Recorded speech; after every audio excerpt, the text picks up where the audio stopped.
What we just saw was an act of USC acting aggressively and failing to defend, and in fact being the aggressor against its students, against its student body who were protesting completely peacefully and acting incredibly violently towards an occupier, towards one of the members of our movement.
We want the university to disclose its financial holdings and divest from its relationships with financial institutions.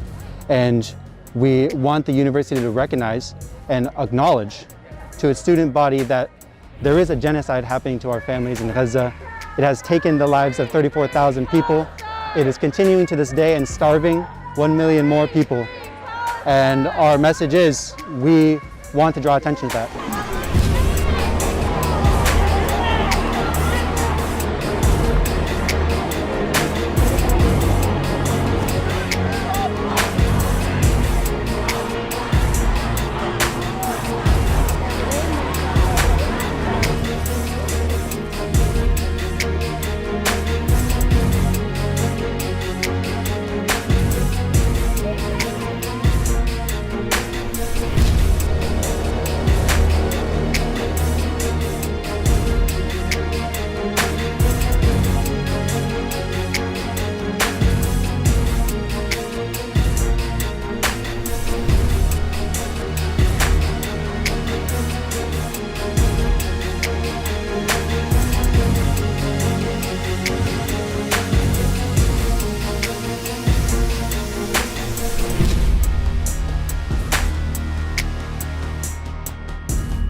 Well, I can tell you right now, majority of these people don't really have solidarity with the people of Palestine. Majority of these people here are there to spread hate, aggression, violence against the Jewish people.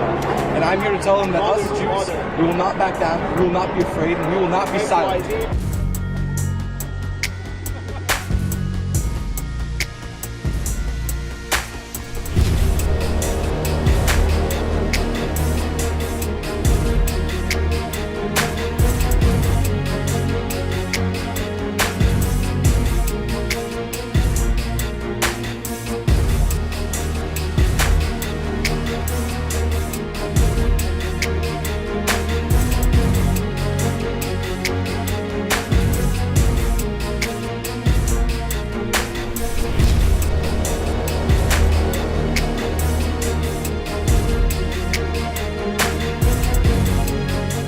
our own country, it's a hallmark of our democracy that our citizens make known their views, their concerns, their anger at any given time. And I think that reflects the strength of the country, the strength of democracy. It is also notable that there is silence about Hamas. It's as if it wasn't even part of the story. But, as I've also said repeatedly, the way Israel goes about ensuring that October 7th never happens again matters profoundly, and we're working every day to try to minimize the damage that's done to innocent people and to make sure that they have the assistance and support that they need.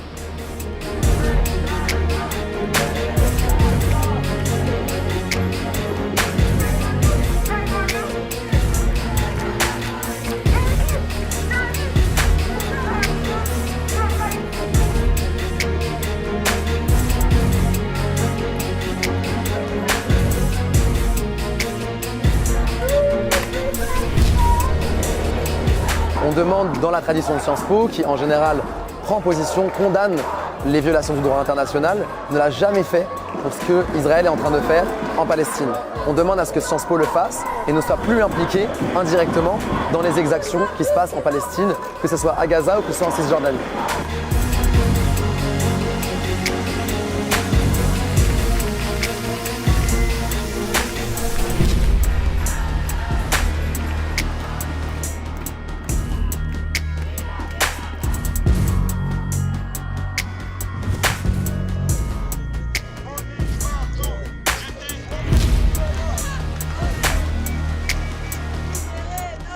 Enfin, il y a des manifestations sur plein de choses, mais quand ça parle de la Palestine et de Gaza, il y a forcément 1 million de CRS qui nous encerclent, on se retrouve enfermés pendant 3 heures à ne pas pouvoir sortir, on se retrouve à être plusieurs à vouloir revendiquer des choses qu'on ne peut pas, étant donné que la police nous empêche de le faire.